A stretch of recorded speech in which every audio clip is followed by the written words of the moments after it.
जय श्रीराम. आज श्रीरामचरितमानस भाग 166. रामे चित्तलयः सदा भवतु मे, भो राम मामुद्धर.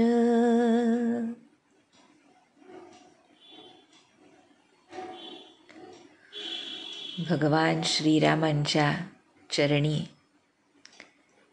चित्तलय खरं तर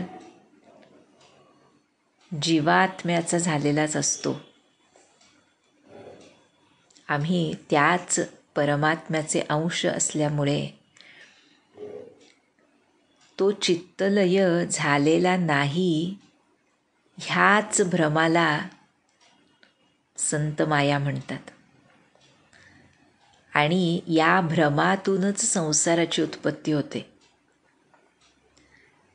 आम्ही सांसारिक आहोत हे जोपर्यंत आम्ही म्हणत राहतो तोपर्यंत खऱ्या अर्थानं आम्ही कुणाचे आहोत हा बोध आम्हाला होत नाही.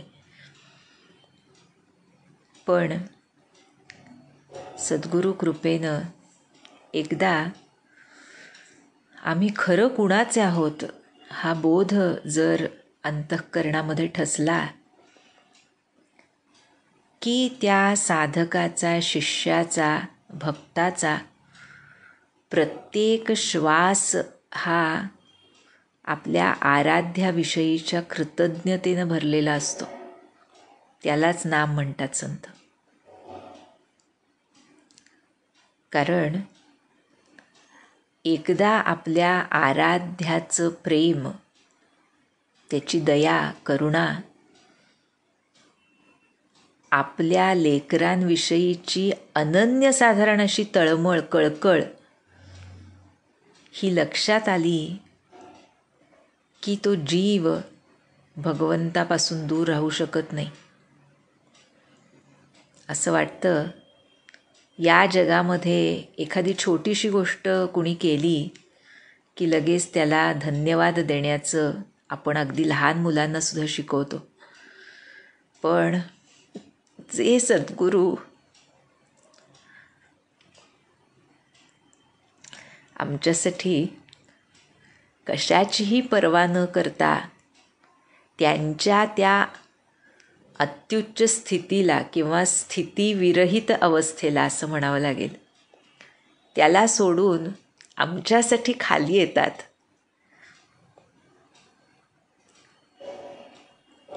आमच्या आनंदासाठी, ह्या जीवांचा उद्धार व्हावा यासाठी आम्हाला बोध करतात. कोणत्याही प्रकारानं त्या जीवानं त्याचं लक्ष आपल्याकडे वळावं यासाठी अथक प्रयत्न करतात. आणि अशा सद्गुरूंचं म्हणजेच भगवंतांचं स्मरण हे केवळ त्यांच्याच कृपेनं आपण करतोय हे भान ठेवून आज परमपावन पर्वकाळी श्री सीतारामांच्या विवाहदिनी, विवाह पंचमीला आपण आता वाल्मिकी ऋषी आम्हाला काय उपदेश करतायत त्यांच्या आणि श्रीरामांच्या अतिशय गोड अशा संवादातून ते बघूया.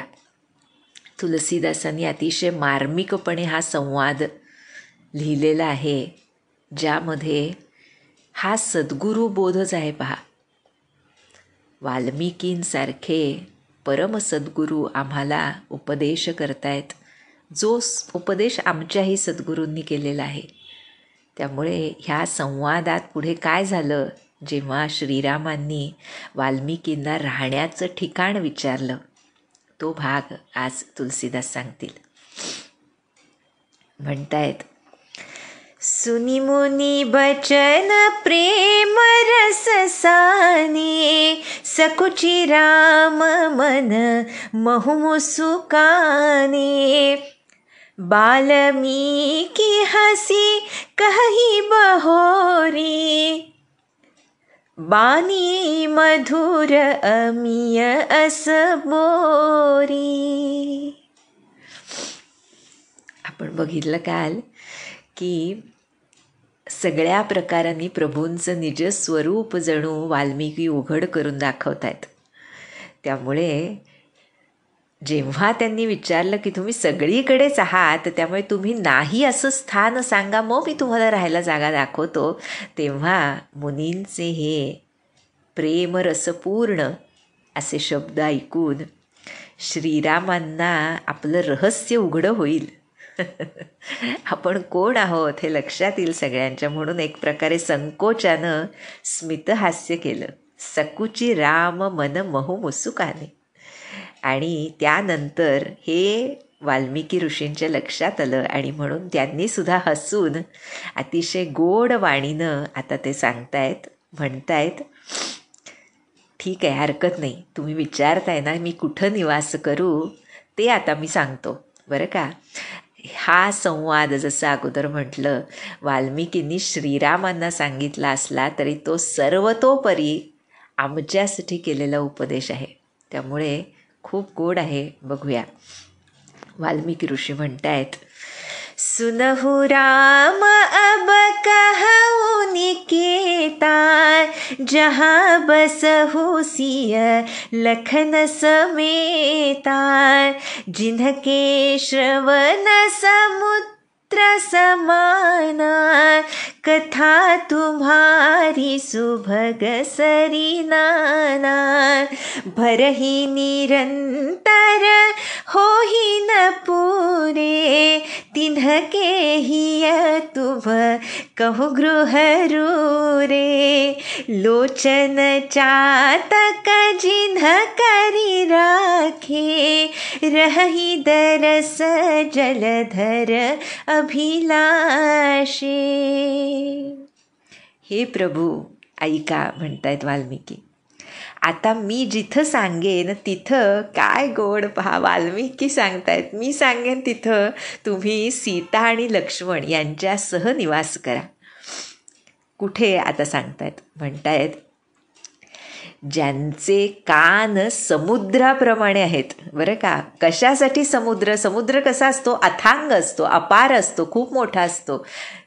तुमच्या सुंदर कथारूपी सुंदर नद्यांनी, बरं का, ज्यांचे समुद्ररूपी कान निरंतर भरत असतात आणि तरीही पूर्णपणे तृप्त होत नाहीत, ज्यांची हृदय अतिशय सुंदर अशी घरं आहेत आणि ज्यांनी तुमच्या दर्शनरूपी मेघासाठी आपल्या नेत्रांना चातक बनवले, जणू तुमच्या दर्शनरूपी मेघासाठी हे नेत्ररूपी चातक सतत आसुसलेले असतात आणि जे मोठमोठ्या नद्या, समुद्र, सरोवर यांना सुद्धा तुच्छ मानतात. पुढे सांगतात पहा, अशा ठिकाणी तुम्ही निवास करा सांगतायत. बरं, सांगताना म्हणाले, निदरही सरित सिंधु सर भारी, रूप बिंदु जल होही सुखारी,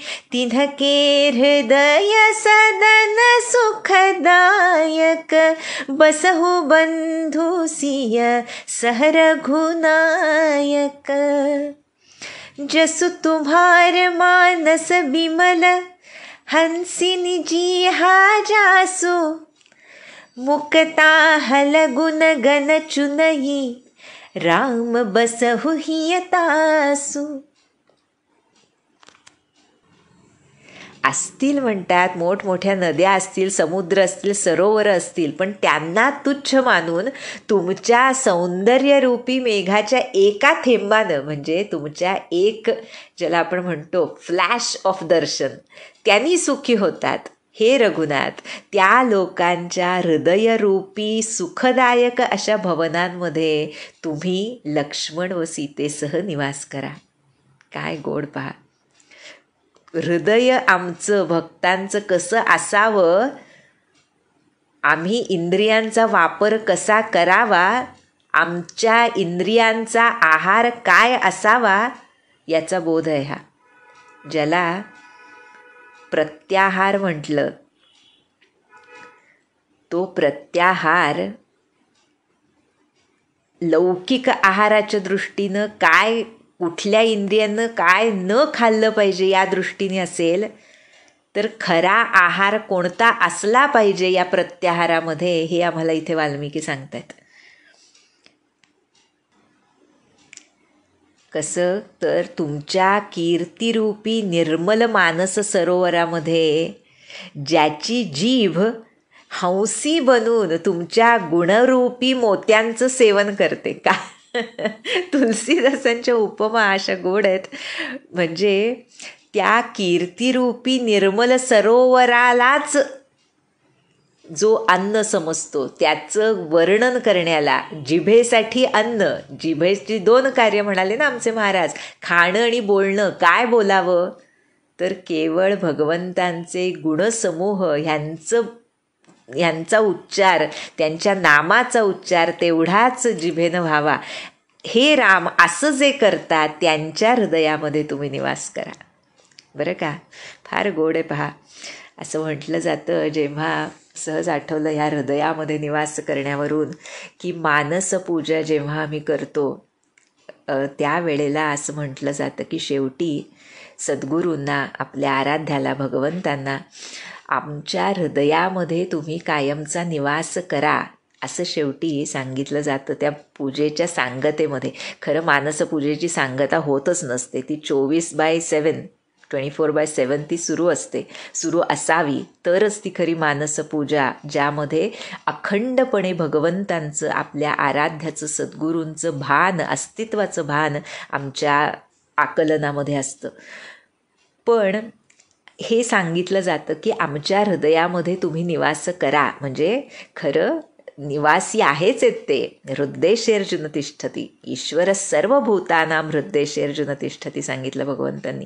ते हृदयामध्ये आहेच आहेत, पण जेव्हा आम्ही पूजा करतो तेव्हा त्यांचं आवाहन करतो आणि हृदयामध्ये वास करायला सांगतो.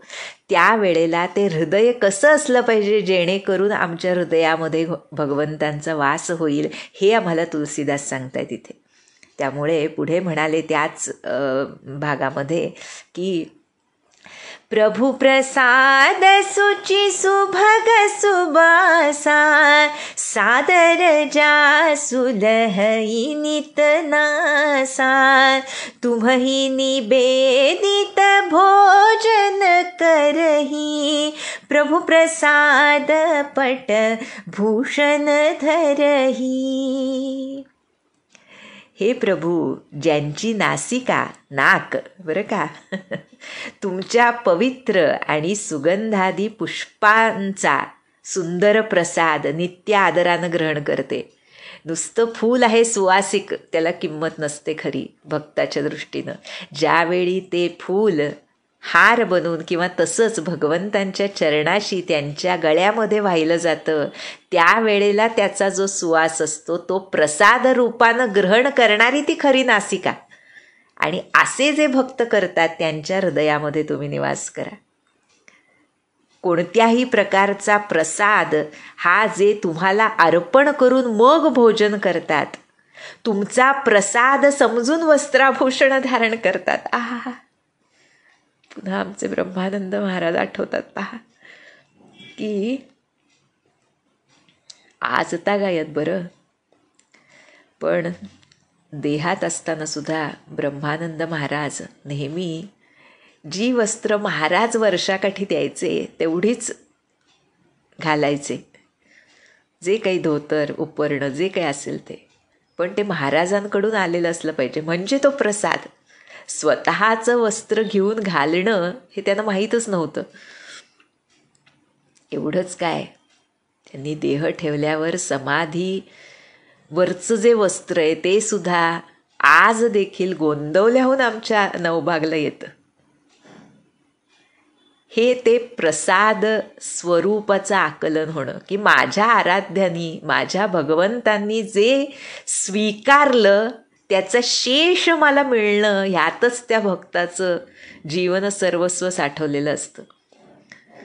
त्यामुळे त्याच्या कोणत्याही इंद्रियातून अगदी मुखातून जे बोल बाहेर पडतात ते सुद्धा केवळ आणि केवळ त्या आराध्याच्या हृदयीचं मर्म या पलीकडे काही बाहेर पडत नसतं.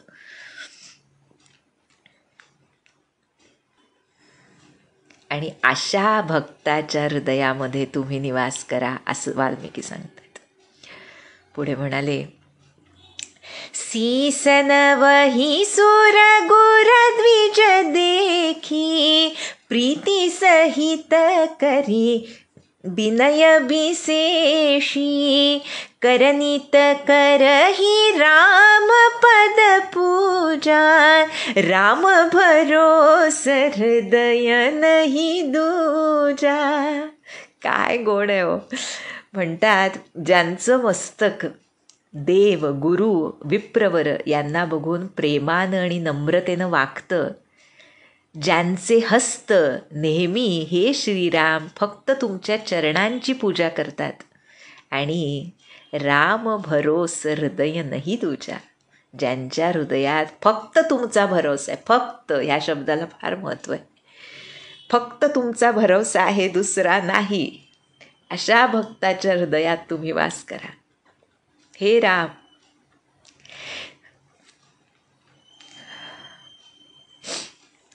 चरण राम तीरथ चली जाही राम बसहु तिनके मन माही मंत्र राजो नित जपहि तुम्हारा पूजहि तुम्हि सहित परिवारा तरपन होम करहि विधि नाना विप्र जेवाई देहि बहुदाना तुम्हते अधिक गुरहि जिय जानी सकल भाय सेवहि सनमानी.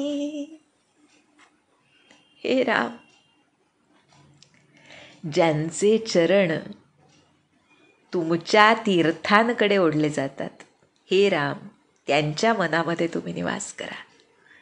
जे नित्य तुमचा मंत्र राज जपतात, म्हणजेच राम मंत्र जपतात आणि परिवारासह तुमची पूजा करतात, जे अनेक प्रकारे तर्पण हवन करतात, अन्नदान करतात, पुष्कळ दानधर्म करतात, तसंच फार महत्त्वाचं आहे हे, तुम्हते अधिक गुरही जिय जानी.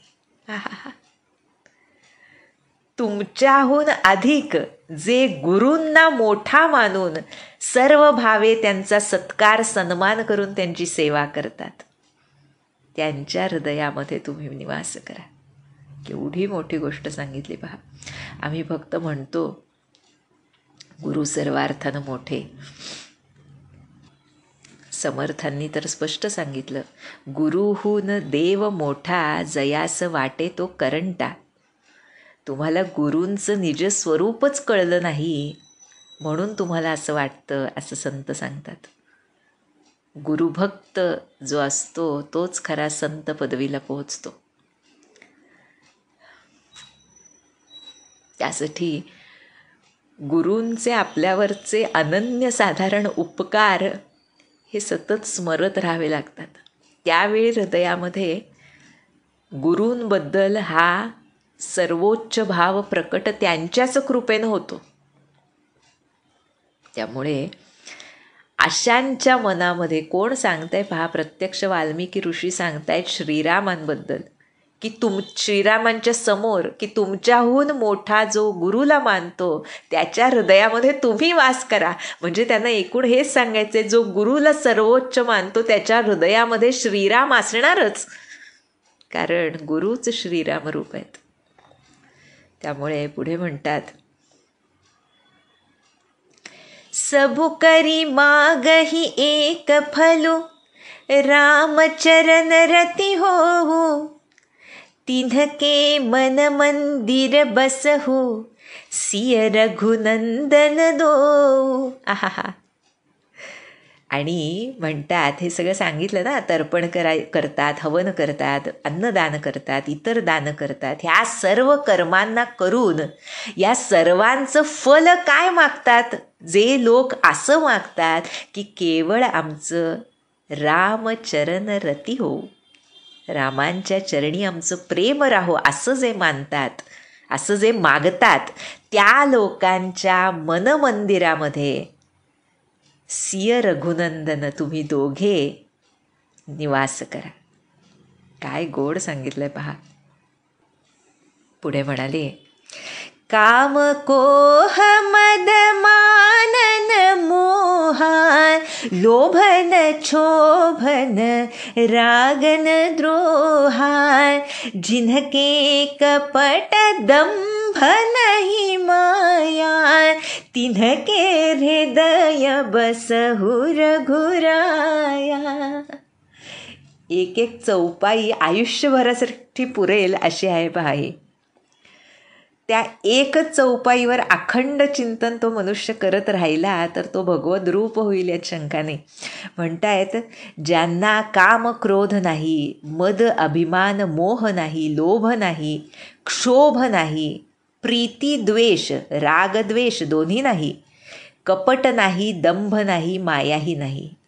बरं का, सगळे जे भगवंतांनी गीतेमध्ये आसुरी प्रवृत्ती सांगितल्या त्या सर्वांविरहित असा जो आहे, आमचे महाराज म्हणतात, विरहित असण्यापेक्षा त्या सर्व गोष्टींना जे विकार आहेत त्यांना जो भगवंताकडे वळवतो त्याचे विकार लौकिकामधले स्वाभाविकपणेच नष्ट होऊन जातात.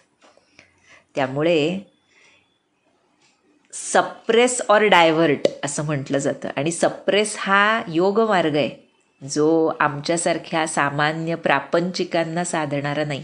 त्यामुळे आमच्या महाराजांनी आम्हाला सोपा उपाय सांगितला की तसंही तुम्ही तो जेव्हा वेन वी सप्रेस ते कधी ना कधी उफाळून येतात, त्यापेक्षा त्या सर्व विकारांना तुम्ही भगवंताकडे वळवा, सर्व इंद्रियांना भगवंताकडे वळवा, सर्व तुमच्या कर्मेंद्रियानं भगवंतांची सेवा करा. आणि अशा रीतीनं तो कर्मयोग आणि भक्तियोग जर एका वेळी तुम्ही प्रपंचामध्ये राहून साधू शकलात तर त्यामध्येच भगवंतांचा निवास असेल, तसा तुम्ही करावा असं वाल्मिकी भगवंतांना विनंती करताय तिथे. काय गोड पहा.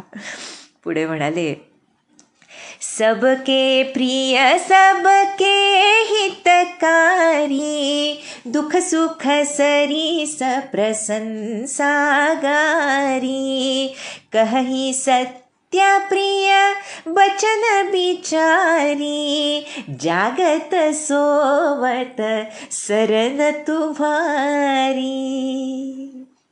जे सर्वांना प्रिय आहेत आणि सर्वांचं हित करणारे आहेत. बरं का, खूप मोठी गोष्ट आहे. आपल्याला लौकिकात असं स्वाभाविकपणेच वाटतं की सर्वांचं प्रिय होणं शक्य आहे का. आमचे महाराज म्हणतात, सर्व संतसुद्धा सांगतात, ज्यावेळी तुमचा हेतू शुद्ध असतो त्यावेळी समोरची व्यक्ती तुमच्या प्रेमाला वश होतेच होते. त्यामुळे ज्यावेळी हेतुशुद्धी असते त्यावेळी एखाद्या व्यक्तीला प्रिय वाटेल असं आपण काही केलं नाही तरीसुद्धा ते लोक त्यांच्या अंतरात्म्यामध्ये, त्यांच्या अंतरंगामध्ये, मनामध्ये सुद्धा आपल्याबद्दल द्वेषभाव असू शकत नाही. आणि असला तरी तो खूप वरवरचा असतो, जो तुम्ही जर प्रेमानं वागत राहिलात तर नाहीसा होतो म्हणतात आमचे महाराज. प्रेमानं काय साधू शकत नाही रे मनवा, प्रेम जगत का सार.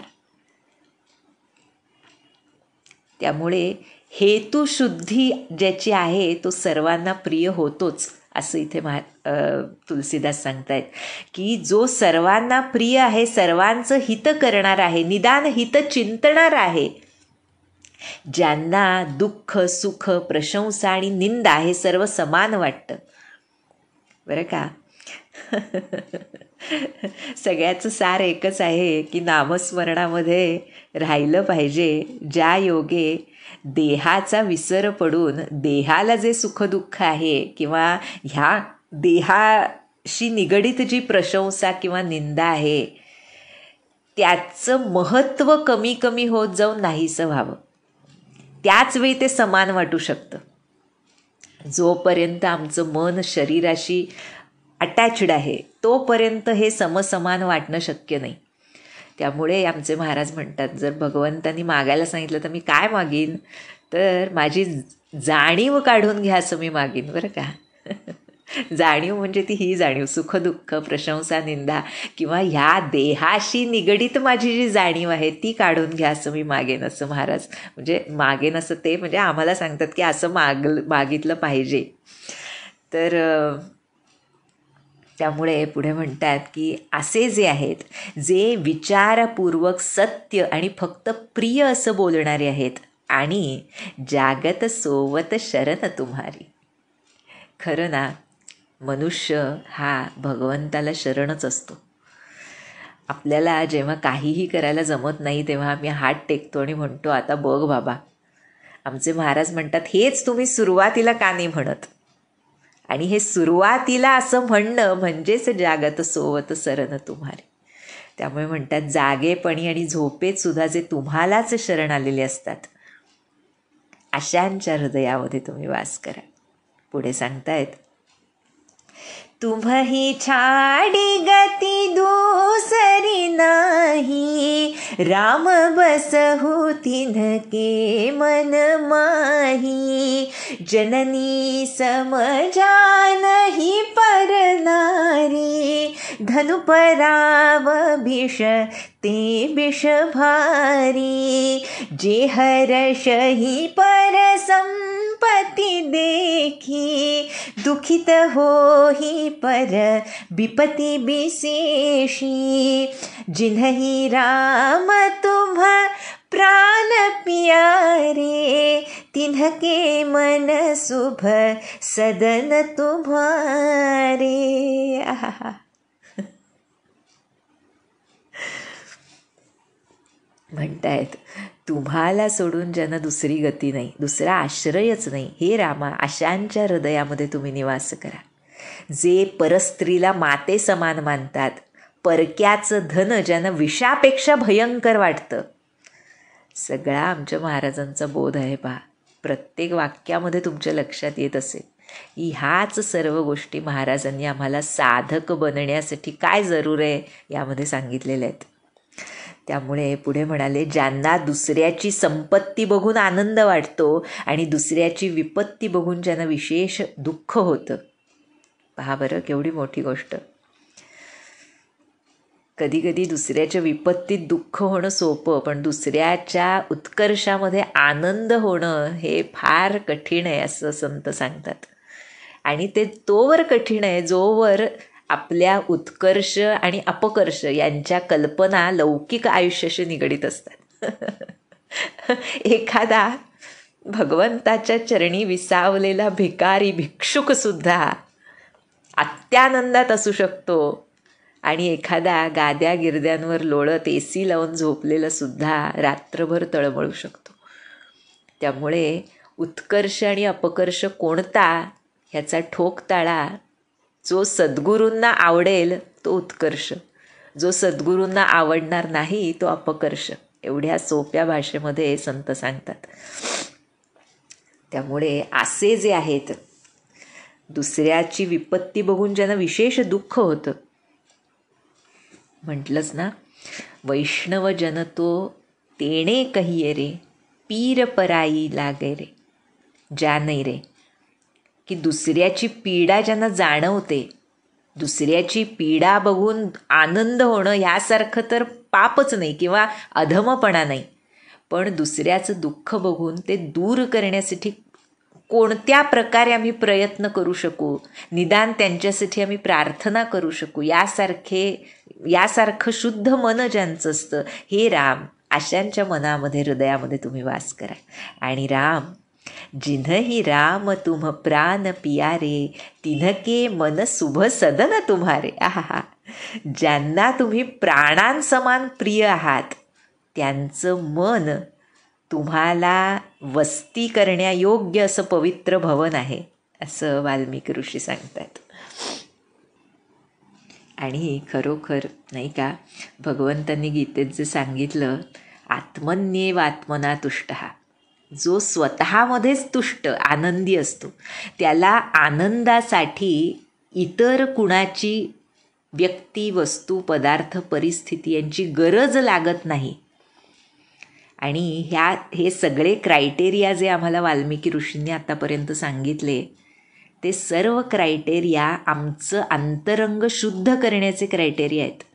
आणि ज्यावेळी असं अंतरंग शुद्ध होतं त्यावेळेला त्या जागी भगवंत न बोलावता सुद्धा येऊन राहतात. त्या व्यक्तीला, त्या साधकाला, भक्ताला ते जाणवतं आणि स्वाभाविकपणेच त्याची बाहेरची दृश्याची खेच कमी होते. म्हणून आमचे महाराज जे सांगतात की दृश्याची खेच मी कमी करेन असा प्रयत्न करून ती कमी होऊ शकत नाही, कारण अनंत जन्मांचे संस्कारच दृश्याचे आहेत. पण ज्यावेळी तुम्ही अंतरंगात असलेल्या भगवंताकडे आपली दृष्टी वळवाल आणि ह्या सर्व बोधप्रद गोष्टी जे सद्गुरू सांगतात आम्हाला त्याचं पालन करण्याचा पूर्ण प्रयत्न कराल, त्यावेळी त्याच भगवंताच्या नामचिंतनानं अंतरंग पवित्र होईल आणि मग ती आत्मन्येव आत्मना तुष्टः ही जी स्थितप्रज्ञाची अवस्था आहे ती आम्हाला सद्गुरू प्रदान करतील. आणि म्हणून पुढे पुन्हा वाल्मिकी ऋषी म्हणतायत, स्वामी सखा पितु मातु गुर जिन्हके सब तुम्ह ताता, मन मंदिर तिन्हके बसहु सिय सहित दो भ्राता. हे तात, ज्यांचे स्वामी, सखा, पिता, माता, गुरु सर्व काही तुम्हीच आहात, अशांच्या मनरूपी मंदिरामध्ये सीतेसह तुम्ही दोन्ही बंधू निवास करा. किती गोड आहे पहा. त्वमेव माता च पिता त्वमेव, त्वमेव बंधुश्च सखा त्वमेव, त्वमेव विद्या द्रविणं त्वमेव, त्वमेव सर्वं मम देवदेव. हे केवळ शब्द न उरता, त्यामध्ये दंभाचा वारासुद्धा न लागता, ज्यावेळी हे अंतःकरणावर कोरले जातील त्यावेळी त्याच्या प्रत्येक श्वासातून केवळ आणि केवळ भगवंतांबद्दल कृतज्ञता बाहेर पडेल. त्यामुळे पुढे म्हणतात, असं असावं अशांच्या हृदयात तुम्ही निवास करा. आणि अवगुण तजी सबके गुण गहही, विप्रधेनु हित संकट सहही, नीति निपुण जिन्ह कई जगली का, घर तुम्हार तिन्ह कर्मनुनी का, गुण तुम्हार समुझई निज दोसा, जेहि सब भात तुम्हार भरोसा, राम भगत प्रिय लागहि जेहि, तेहि उर बसहु सहित वैदेही, जाति पाति धनु धर्म बढ़ाई, प्रिय परिवार सदन सुखदाई, सब तजी तुम्हि रहई उर लाई, तेहि के हृदय रहु रघुराई, सरगु नरकु अपबरगु समाना, जहता देख धरे धनुबाना, कर्म बचन मन राउर चेरा, राम करहु तेहि केउर डेरा, जाहि न चाहिए कबहु कछु, तुम्ह सन सहज स्नेहु, बसहु निरंतरता सुमन, सो राउर निज गेहु. आहा,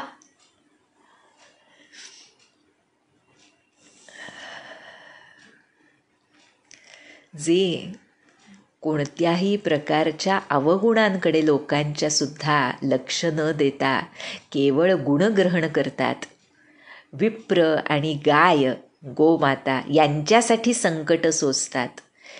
नीती निपुण आहेत, नीतिधर्माचं पालन करणारे आहेत, त्यांचं सुंदर मन हेच तुमचं घर आहे रघुनाथ. जो गुण तुमचे आणि अवगुण आपले समजतो. काय गोड पहा, फार फार महत्वाचं आहे बरं. गुण तुमचे अवगुण आपले. जे काही चूक होतंय ते माझ्यामुळे होतंय, माझ्या योग्य विवेक न करण्याच्या अवगुणामुळे होतंय. हे लक्षात येऊन विवेक घडणं ह्यालाच ते फ्री विल म्हणतात. ज्यामुळे आमचा मोहरा भगवंताकडे, सद्गुरूंकडे, त्यांच्या बोधाकडे, त्यांनी दिलेल्या नामाकडे वळतो. पण त्यामुळे जे ग्रहण होतं, प्रत्येकाला हा अनुभव येतो, साधकाला, भक्ताला, शिष्याला, की काही काळ नामस्मरण केल्यानंतर स्वाभाविकपणेच विकार कमी होताना दिसतात, स्वाभाविकपणेच दृश्याची खेच कमी होताना दिसते. ज्या गोष्टींमध्ये आम्ही पूर्वी रमत होतो आता आमचं रमणं होत नाही हे लक्षात येतं. ह्या सर्व गोष्टी पण त्या माझ्यामुळे झालेल्या नाहीत हे लक्षात येणं म्हणजे प्रभूंच्या गुणांचं वर्णन करणं. सद्गुरूंमुळे हे घडलंय. म्हणूनच एक असं वाटतं की आपलं म्हणजे असं म्हटलं जातं live in present, live in present. पण कुठंतरी आपलं पूर्वायुष्य थोडंसं लक्षात असलं आणि आपण काय काय केलं आहे हे लक्षात असलं की आत्ताची आमची शुद्ध बुद्धी ही केवळ सद्गुरू प्रदत्त आहे, त्यामध्ये माझा हातच नाही हे लक्षात येऊन आमचा मीपणा वाढणंच अशक्य होतं.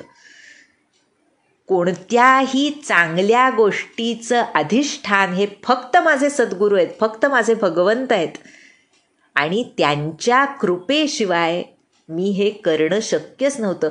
केवळ माझ्यासारख्याला त्यांनी हाताशी धरलं आणि त्यांच्या दयेचा वर्षाव माझ्यावर केला, म्हणून आज माझं अंतःकरण शुद्ध होऊ शकतंय. ह्या भावनेलाच इथे वाल्मिकी म्हणतायत, गुण तुमचे समजतो आणि अवगुण आपले समजतो. आमचे महाराज याबद्दल एक खूप मोठी गोष्ट सांगतात, कारण माहिती आहे त्यांना कसे आहोत आम्ही. त्यामुळे जेव्हा नाम होतं व्यवस्थित, आमचं नामस्मरण छान होतं, त्यावेळी ते केवळ माझ्या गुरूंच्या कृपेनं झालं असं म्हणावं आणि ते तसंच असतं. आणि ज्यावेळी नाम होत नाही त्यावेळी ते गुरूंची इच्छा नाही म्हणून होत नाही म्हणू नये हे इथं सांगतात आम्हाला वाल्मिकी मुनी.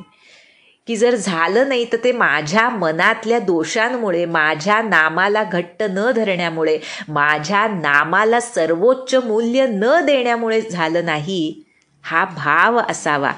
असं जो समजतो त्याच्या हृदयात तुम्ही वास करा.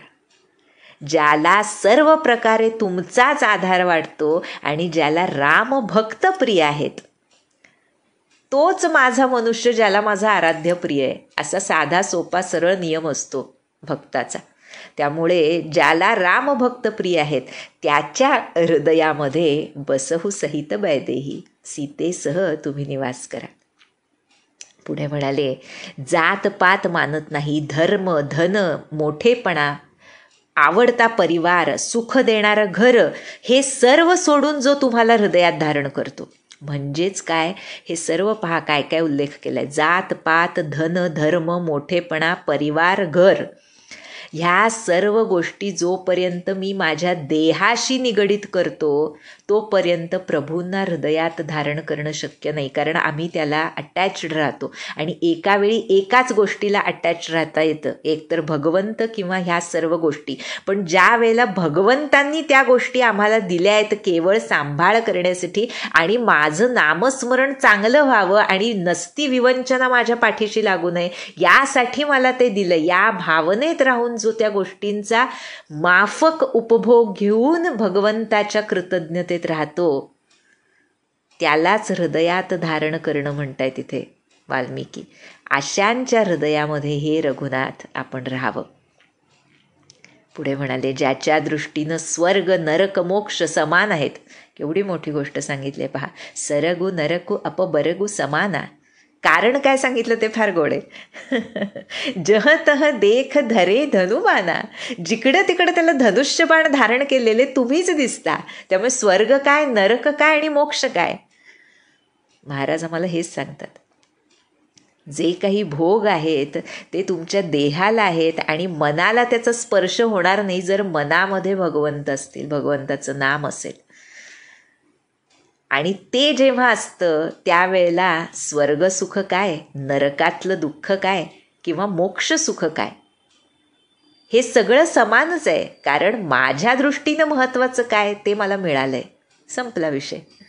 त्यामुळे जो मन वचन कर्मान सर्वस्वी तुमचा दास आहे, हे राम तुम्ही त्याच्या हृदयात वास करा. पुढे म्हणलंय जाही न चाहिय कबहू कछू, ज्याला कधीच काही नको असतं.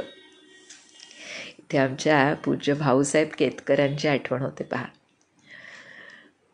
त्यांच्याबद्दल सांगितलं जातं त्यांच्याच बरोबर कायम राहिलेल्यांकडून की त्यांना कधीच कुठल्या गोष्टीची अपेक्षा नसायची, की अमुक मला हवं असं त्यांना कधी वाटलंच नाही.